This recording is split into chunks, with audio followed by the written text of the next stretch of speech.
중국이 진짜 마음만 먹으면 24시간도 안 돼서 한국 같은 나라는 단번에 손봐줄 수 있습니다. 애초에 한국은 중국 역사 속에 녹아든 소수민족일 뿐이죠. 그렇게들 자랑하는 김치도 알고 보면 중국 음식을 대충 따라한 것에 불과한데 그걸 자기네 전통이라도 되는 양 떠들어대니 우습기 짝이 없네요. 여기 중화사상에 찌들대로 찌든 한 여성 교수가 말도 안 되는 소리를 강의 중에 짓거리고 있습니다. 하지만 그런 교수라도 학점을 잘 받기 위해 대부분의 학생들은 교수의 눈치를 보며 한마디도 하지 못하고 잠자코 듣고만 있었다고 하는데요. 그러던 중 한 한국 학생의 일침에 그 교수는 꿀먹은 벙어리가 되어 강의실을 뛰쳐나갔다고 합니다. 심지어 그녀는 그 사건 이후에 180도 다른 모습을 보여주었다고 하는데요. 도대체 어떤 사연인지 알아보겠습니다. 본 사연은 실제 이야기를 바탕으로 하였으며 인물과 내용 일부는 각색되었습니다.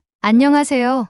제 이름은 장지원입니다. 이번에 중국 최고의 대학에서 박사 과정을 마치고 서울대학교의 교수로 초빙되었습니다. 제 경력을 감안하면 당연한 결과였죠. 저는 90년대 한 자녀 정책이 한창일 때 태어나 부모님의 전폭적인 사랑과 지원을 받으며 자랐습니다. 한 자녀로서 모든 관심과 지원이 저에게 집중되었으니 자연스럽게 자신감 넘치는 사람이 될 수밖에 없었죠. 똑똑하고 전통적인 한족 미인상이라는 이야기도 많이 들었습니다. 한국에서도 그런 이미지로 다가가게 될 거라 생각해요.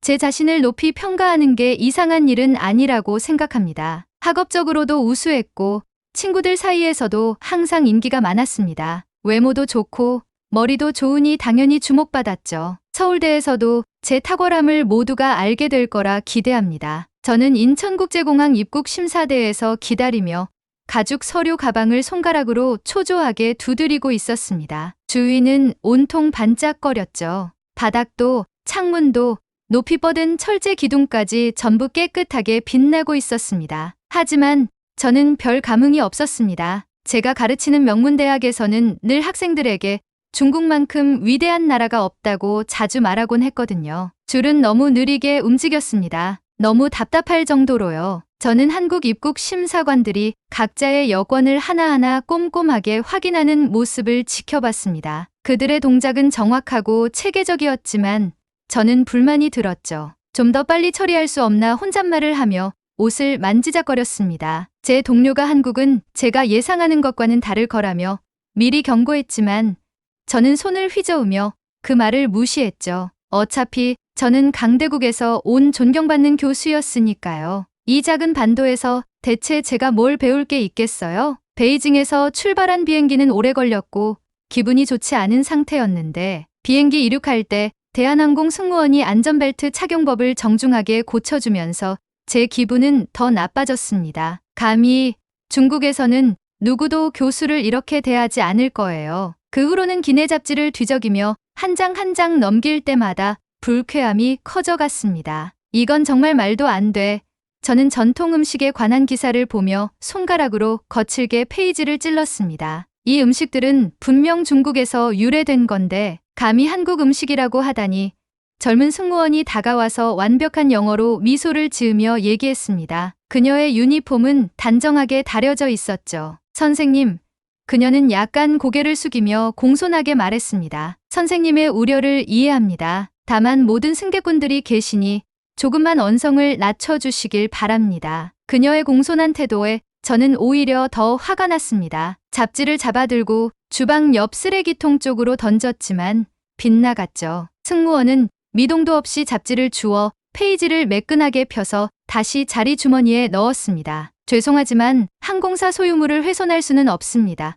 그녀는 부드럽게 말했습니다. 진정하실 수 있도록 녹차 한 잔 드릴까요? 이제 입국 심사줄에서 그 기억이 떠올라 얼굴이 화끈거렸습니다. 천장 조명은 너무 밝았고 차가운 에어컨 바람도 점점 커지는 제 짜증을 가라앉히지 못했습니다. 제 눈에 물이 지어 지나가는 한국의 학생들이 들어왔는데 저녁인데도 깨끗한 교복을 입고 있었습니다. 그런데 하나같이 최신형 삼성 갤럭시 휴대폰을 들고 있었죠. 한국 브랜드가 어쩌다 세계적인 브랜드가 됐는지 못마땅했습니다. 드디어 제 차례가 되었습니다. 젊은 심사관이 제 여권을 보고 저를 쳐다봤습니다. 그의 안경에 비친 컴퓨터 화면이 깜빡거렸고 그는 무언가를 타이핑했습니다. 방문 목적이 무엇입니까? 그는 유창한 영어로 물었습니다. 서울대학교에서 강의를 하러 왔습니다. 저는 턱을 살짝 들며 대답했습니다. 저는 유명한 교수로. 아, 네. 그는 공손하게 말을 끊고 여권에 도장을 찍었습니다. 한국에 오신 걸 환영합니다. 즐거운 시간 되세요. 저는 여권을 낚아채며 그의 무례한 태도에 기분이 상했습니다. 입국장 밖으로 걸어가면서 공항이 얼마나 효율적으로 운영되는지 눈에 들어왔어요. 깨끗한 바닥, 정확하게 운행하는 공항 열차, 여러 언어로 표기된 안내 표지판들. 그런데 저는 이런 성취에 감탄하기보다는 오히려 중국의 우수성을 증명하고자 하는 마음만 더 커졌습니다. 하지만 그때는 몰랐죠. 서울대학교에서의 강의가 제가 중국의 위대함에 대해 믿고 있던 모든 것을 흔들어 놓을 거라는 걸요. 제가 부정해왔던 진실과 마주하게 될 거라는 것도요. 그러나 그 순간만큼은 공항의 반짝거리는 바닥을 걸으며 제가 이곳에 배우러 온 게 아니라 가르치러 왔다고 굳게 믿고 있었습니다. 서울대학교의 웅장한 강의실로 들어가니 제 구두 굽소리가 반짝거리는 바닥에 또각또각 울렸습니다. 강의실은 예상보다 훨씬 넓었고 계단처럼 층층이 올라가는 좌석들이 마치 거대한 경기장 같았습니다. 수백 명의 학생들이 저를 내려다보고 있었습니다. 어떤 학생은 호기심 어린 눈빛을, 어떤 학생은 피곤한 표정을 짓고 있었고 몇몇은 벌써 노트를 꺼내 필기를 시작하고 있었습니다. 아침 햇살이 높다란 창문으로 들어와서 공기 중에 먼지들이 춤추듯 반짝이고 있었죠. 프레젠테이션을 준비하면서 저도 모르게 미소가 번졌습니다. 이제 이 한국 학생들에게 중국이 얼마나 대단한지 보여줄 순간이 왔으니까요. 이 강의를 저희 나라에서 여러 번 했었고 그때마다 청중들은 감탄하곤 했거든요. 첫 슬라이드를 띄웠는데 화면에 저희 나라의 장대한 군사 퍼레이드 장면이 나타났습니다. 안녕하세요. 저는 또렷하고 힘찬 목소리로 말했습니다. 오늘은 제 나라가 아시아에서 가장 강력한 국가인 이유를 보여드리겠습니다. 다음 슬라이드로 넘기자 최신 전투기들이 구름 사이를 가르는 모습이 나왔습니다. 이 비행기들은 음속보다 빠르게 날 수 있습니다. 중국에는 이런 전투기가 이 지역에서 가장 많이 있죠. 학생들은 조용히 제 말을 듣고 있었고 표정은 잘 읽히지 않았습니다. 저는 점점 더 열정적으로 설명하기 시작했습니다. 항공모함, 미사일 시스템, 그리고 위성 기술에 대해 설명하며 우리는 주변국에서 일어나는 모든 일을 볼 수 있습니다. 라고 자랑했습니다. 감시 시스템을 보여주는 슬라이드로 넘기면서 우리에게서 숨길 수 있는 것은 아무것도 없습니다. 라고 말했죠. 슬라이드를 넘길수록 자신감이 더 커졌습니다. 저희 군인들이 완벽한 대형으로 행진하는 모습, 도시 거리를 지나가는 전차들, 그리고 바닷속 깊이 잠수하는 잠수함들을 보여주었습니다. 이 잠수함들은 물 위로 떠오르지 않고도 몇 달씩 바닷속에 있을 수 있습니다. 라고 설명했습니다. 이 말을 들은 학생들이 얼마나 놀랄지 생각하며 자부심이 느껴졌죠. 이제 제가 가장 좋아하는 부분, 경제적 성과를 소개할 차례였습니다. 우리 도시는 세계에서 가장 큰 도시들입니다. 라고 선언하며 거대한 도시 전경 사진을 보여줬습니다. 우리의 빌딩들은 하늘을 찌를 듯 높고 기차는 가장 빠르며 기술력은 세계 최고 수준입니다. 그런데도 강의실은 의외로 조용했습니다. 보통 이쯤 되면 청중들이 놀라거나 감탄의 소리를 내곤 했는데 이 한국 학생들은 그저 제 말을 가만히 바라보기만 했습니다. 일부는 노트북으로 빠르게 타이핑하고 또 다른 학생들은 서로 묘한 눈빛을 주고받고 있었죠. 그들의 침묵이 신경 쓰여서 더 힘주어 목소리를 높였습니다. 중국의 제조 능력은 어느 나라도 따라올 수 없습니다. 라고 계속해서 말했습니다. 중국은 철강, 선박, 전자제품을 거의 모든 나라보다 더 많이 생산합니다. 우리 경제는 매년 강해지고 있고 다른 나라들은 따라오느라 애를 먹고 있죠. 다음 슬라이드로 넘어가려는 순간 강의실 중간에서 손이 하나 번쩍 들렸습니다. 금발머리를 가진 젊은 남자였는데 딱 봐도 한국 사람은 아니었습니다. 아마 미국에서 온 교환학생 같았죠. 보통 질문은 강의 끝에 받지만 뭔가 느낌이 이상해서 멈췄습니다. 네? 제가 그를 가리키며 말했습니다. 질문 있나요? 그 학생은 휴대폰을 들고 일어섰습니다. 교수님, 괜찮으시면 이걸 좀 보여드리고 싶습니다. 제가 허락할 틈도 없이 그 학생은 이미 자신의 휴대폰을 강의실 스크린에 연결했습니다. 제 프레젠테이션이 사라지고 제가 본 적 없는 영상이 화면에 나타났습니다. 화면에는 위장 무늬가 칠해진 현대적인 미사일 시스템이 보였습니다. 하단에는 현무호라는 글씨가 적혀 있었죠. 미사일의 사거리, 정확도, 위력을 설명하는 영상이었는데 숫자들이 도저히 믿기지 않았습니다. 5,000km라니? 그게 맞는 숫자라면 등 뒤로 땀 한 방울이 흘러내리는 게 느껴졌습니다. 강의실이 갑자기 더워진 것 같고 침묵은 한층 무겁게 느껴졌습니다. 이제서야 한국 학생들의 표정을 자세히 보게 되었는데 전에 못 봤던 무언가가 보였습니다. 조용한 자신감이었죠. 그들은 자신들의 능력을 과시할 필요가 없는 듯 했습니다. 이미 자신들이 어떤 능력을 갖추고 있는지 잘 알고 있었거든요. 손이 떨리기 시작해 물병을 집었습니다. 이 강의는 이렇게 진행될 게 아니었는데 이 영상을 선전이나 과장이라 무시하면서 다시 분위기를 잡아야겠다고 생각했습니다. 그런데 막 입을 열려는 순간 또 다른 손이 들렸습니다. 이번에는 한국 학생이었죠. 이건 이제 시작일 뿐이라는 예감이 들었습니다. 숨을 깊이 들이마시고 일어섰습니다. 심장이 요동쳤죠. 외국인 교수님의 자국 우월에 대한 발언은 도를 넘은 듯했습니다. 서울대 4학년인 제가 더는 가만히 있을 수 없었습니다. 오랜 시간 동안 교수님의 언어를 배워왔고 이제 그 언어로 진실을 말할 때가 된 거죠. 교수님, 말씀드릴 게 있습니다. 중국어로 정확히 발음하면서 말했습니다. 제 발음이 완벽해서인지 교수님 얼굴에 놀라움이 스쳐 지나갔죠. 아마 한국 학생이 자기 언어를 이 정도로 잘할 거라고는 예상 못했겠죠. 나라의 역사에 대한 교수님의 평가에 공감하기 어렵습니다. 강의실 안이 조용해졌습니다. 제 동기들의 시선이 저를 향하고 있었고 그들의 지지를 느낄 수 있었죠. 오후 햇빛이 창문을 통해 비치면서 분위기가 더욱 팽팽해졌습니다. 교수님의 가식적인 미소는 눈까지는 미치지 못했습니다. 그녀는 손짓으로 제게 계속하라고 했죠. 저는 마음을 가다듬고 제가 잘 알고 있는 이야기를 꺼내기 시작했습니다. 교수님, 혹시 고구려수 전쟁에 대해 들어보신 적 있나요? 침착하고 분명한 목소리로 물었습니다. 이건 많은 사람들이 잊고 있는 한국의 군사적 위용을 보여주는 이야기입니다. 몇몇 동기들이 고개를 끄덕이는 게 보였습니다. 이건 모든 한국 아이들이 학교에서 배우는 이야기니까요. 이 전쟁에서요. 제가 계속 말을 이었죠. 단 5,000명의 한국 병사가 100만이 넘는 침략군을 막아냈습니다. 이건 과장된 숫자도 아니고 역사적 사실입니다. 우리 조상들은 200대 1이라는 압도적인 열세 속에서도 승리를 거뒀죠. 잠시 말을 멈추고 그 의미를 곱씹게 했습니다. 교수님의 미소는 완전히 사라져 있었죠. 그녀는 강단에서 몸을 불편하게 움직이면서 손가락으로 단상을 톡톡 두드렸습니다. 그건 고대의 일이지 않습니까?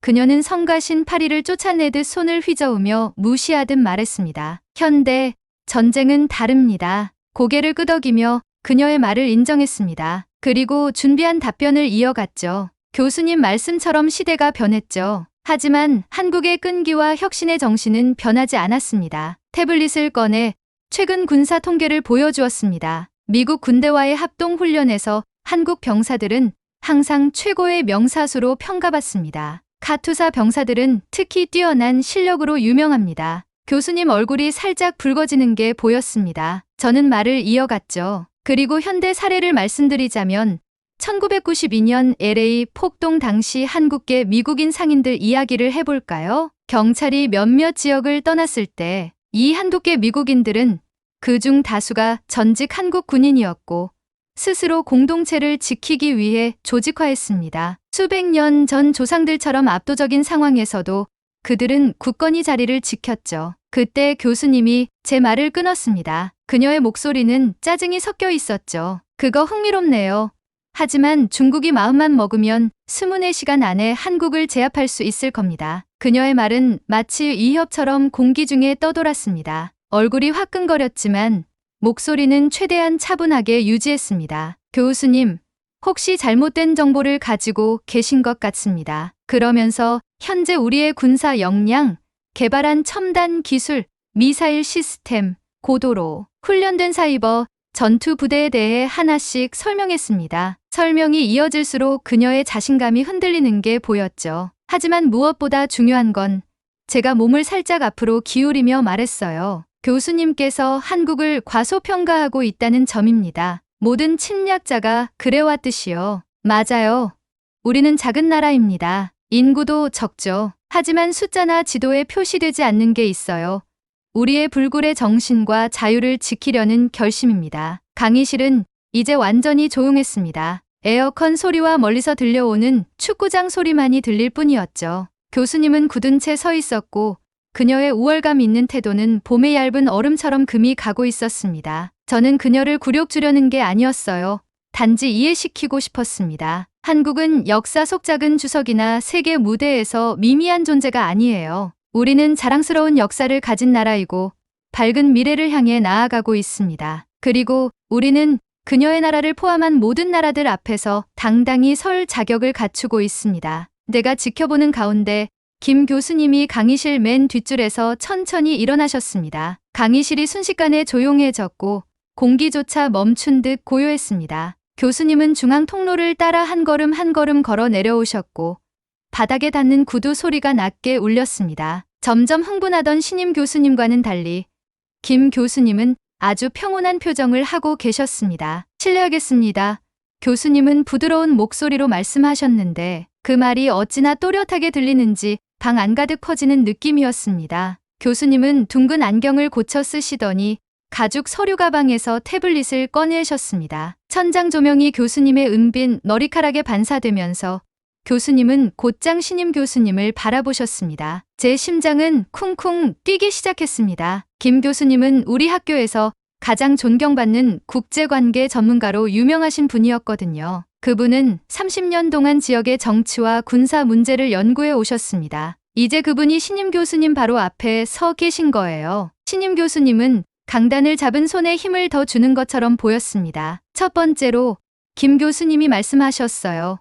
북한과 당신 나라의 관계에 대해 이야기해 보고 싶습니다. 그러더니 태블릿 화면을 넘겨서 신임 교수님 뒤에 있는 대형 스크린에 여러 뉴스 헤드라인을 띄우셨습니다. 이 보도들에 따르면 당신 나라 정부는 한국을 위협하면서도 북한에 지원 물자를 보내고 있던데 이 부분을 우리 학생들에게 어떻게 설명해 주시겠습니까? 신임 교수님의 얼굴이 살짝 붉어졌습니다. 말을 꺼내려는 것 같았지만 김 교수님은 계속해서 차분하지만 단호한 목소리로 이어가셨습니다. 그리고 대만에 대한 귀국의 공격적인 행동에 대해서도 묻고 싶습니다. 지난달에만 해도 귀국의 군함이 허가 없이 대만 영해에 진입했더군요. 주변 학생들이 웅성거리기 시작했습니다. 몇몇은 휴대폰을 꺼내서 김 교수님이 언급한 뉴스 기사를 검색하는 모습이었습니다. 신임 교수님은 점점 더 당황하는 듯했습니다. 손이 약간 떨리는 게 보였고 발표 자료를 서둘러 정리하려고 했습니다. 이건 중국의 내부 문제입니다.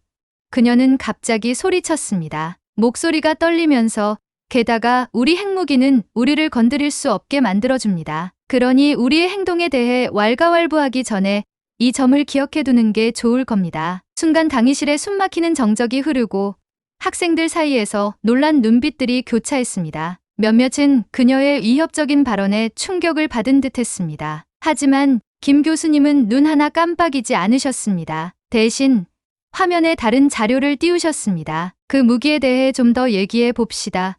교수님이 조용히 말씀하셨습니다. 국제 보도들에 따르면 귀국의 전투기들은 연료 부족으로 제대로 작전을 수행하지 못하고 탱크들은 훈련 중 자주 고장난다고 하더군요. 이건 제가 한 말이 아니라 전 세계 기자들이 보도한 사실입니다. 교수님은 강의실을 둘러보며 잠시 말을 멈추셨습니다. 물론 귀국의 시민들은 이런 문제를 잘 모를 겁니다. 귀국에서는 이런 뉴스가 검열되니까요. 저는 신임 교수님의 얼굴이 핑크색에서 빨갛게 그리고 거의 창백해지는 걸 봤습니다. 그녀는 아까까지만 해도 자국의 힘과 우월함을 자랑하며 자신감에 차 있었지만 이제는 그 자리에서 사라지고 싶은 표정이었습니다. 손이 떨리는 게 눈에 보일 정도로 발표 자료를 정리하려고 애쓰고 있었습니다. 강의실은 숨소리조차 들리지 않을 정도로 조용했습니다. 누구 하나 움직이지 않았고 그저 눈앞에서 벌어지는 권력의 변화를 온몸으로 느끼고 있었습니다. 처음에 거만하게 들어왔던 교수가 이제는 강단에서 한 발 물러서며 작고 불안한 모습으로 보였습니다. 김 교수님은 태블릿을 다시 가방에 넣고 조용히 서 계셨습니다. 한 번도 목소리를 높이신 적 없었고 위협적인 말도 없었습니다. 그저 부인할 수 없는 사실을 공유했을 뿐이에요. 그 사실들은 신임 교수님도 부정할 수 없는 진실이었거든요. 강의실 안에는 손으로 잡힐 듯한 긴장감이 맴돌았습니다. 몇몇 학생들은 휴대폰으로 모든 장면을 촬영하고 있었고 또 다른 이들은 필기를 하느라 바빴습니다. 몇몇은 눈빛을 주고받으며 이날을 오래 기억하게 될 거란 듯한 표정을 지었습니다. 신임 교수님이 말을 잇지 못하고 있는 사이 김 교수님은 가볍게 고개를 숙이시고 자리로 돌아가셨습니다. 그분은 우리에게 중요한 무언가를 보여주셨습니다. 진정한 힘이란 자랑이나 위협에서 나오는 게 아니라 지식과 차분함, 그리고 진실에서 나온다는 것을요. 강의실을 나서면서 제 다리가 무거워졌습니다. 한 걸음 한 걸음이 점점 느려지는데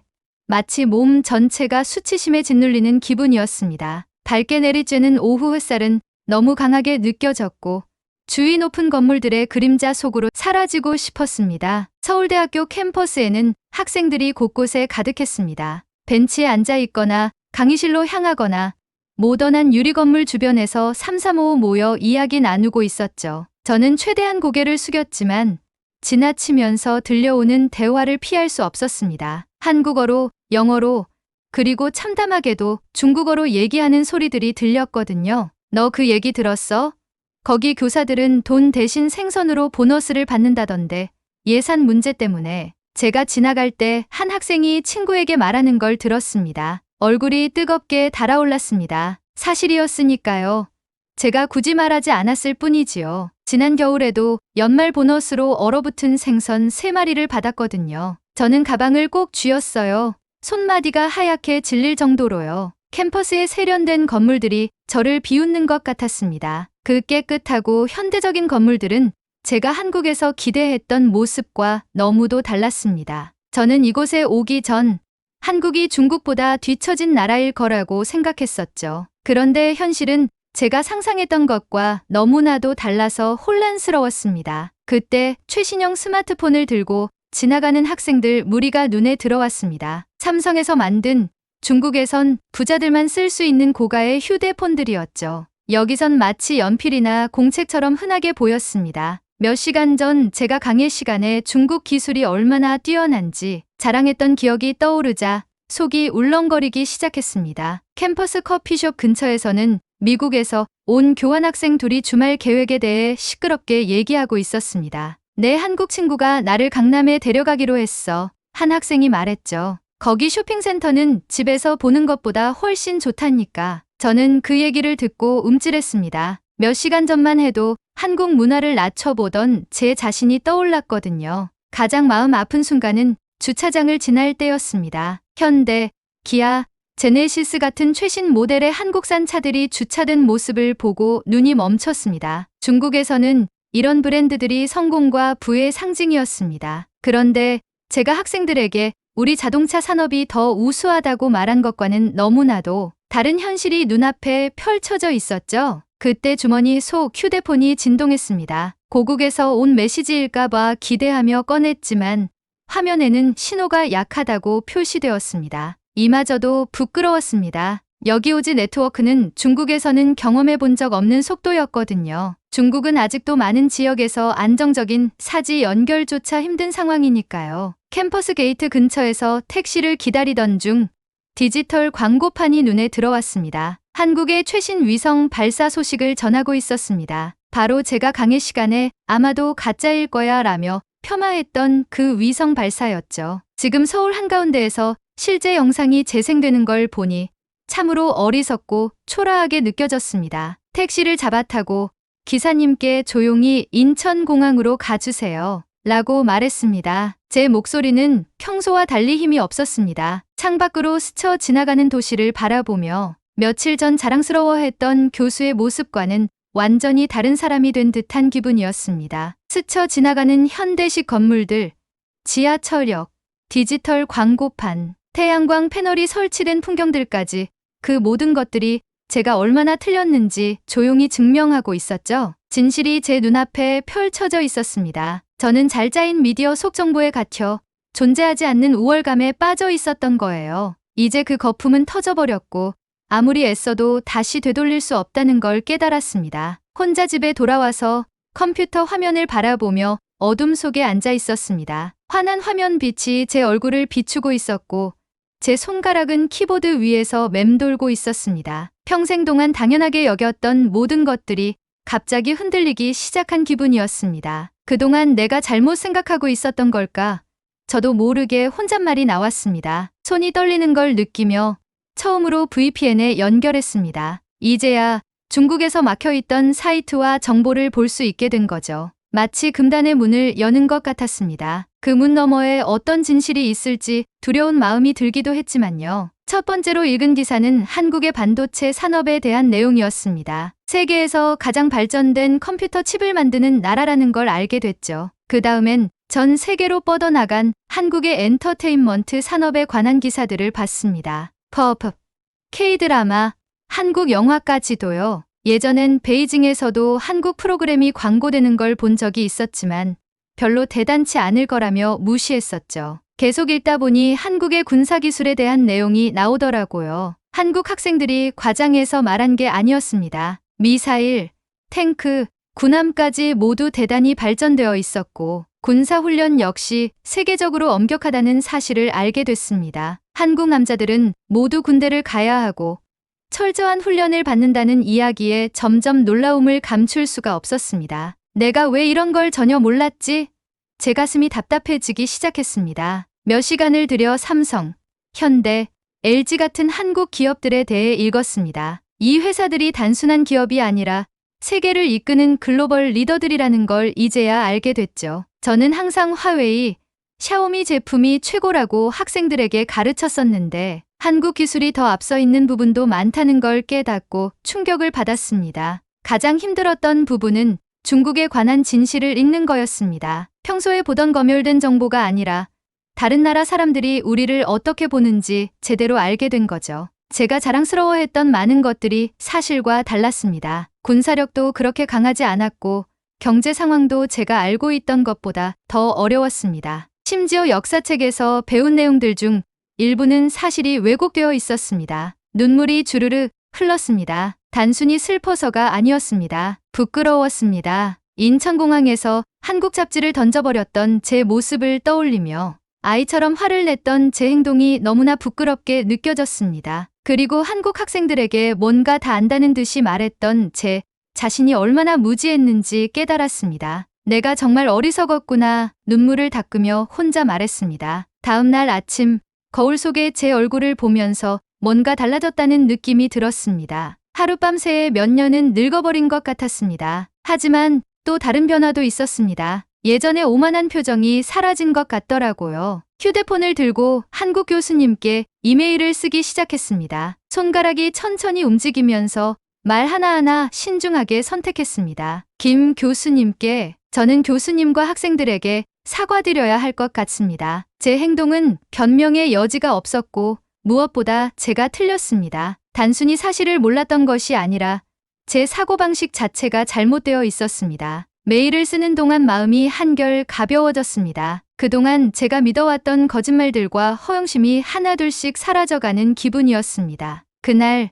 저는 3가지 중요한 결심을 했습니다. 첫째, 학생들에게 잘못된 정보를 가르치지 않겠다는 것. 둘째, 한국의 역사와 문화를 교과서에만 의존하지 않고 제대로 배우겠다는 것. 그리고 셋째, 더 겸손하고 열린 마음을 가지도록 노력하겠다는 거였습니다. 창밖을 바라보니 도시가 보였습니다. 저처럼 잘못된 정보를 가르치고 있는 교수들이 어디엔가 또 있을지도 모르겠죠. 그들을 바꾸진 못하지만 제 자신은 바꿀 수 있을 테니까요. 고마워요. 한국. 작게 속삭였습니다. 귀중한 교훈을 주셔서 한국에 다시 갈 일은 없을 것 같았습니다. 아직 부끄러운 마음이 남아 있었으니까요. 하지만 한국은 이미 제 삶을 영원히 바꿔놓았습니다. 국가의 우월감에 사로잡혀 있던 제 모습이 이제는 어리석고 유치하게 느껴졌습니다. 진정한 강함이란 다른 사람을 깎아내리거나 자신이 더 우월하다고 믿는 데 있는 게 아니라 스스로에게 솔직해지고 타인에게서 배우려는 자세에 있다는 걸 깨달았습니다. 그날 밤 잠자리에 들기 전 문득 이상한 생각이 들어서 미소가 지어졌습니다. 때로는 우리가 틀렸다는 걸 알려주는 사람이야말로 최고의 선생님이 될 수 있구나 싶었거든요.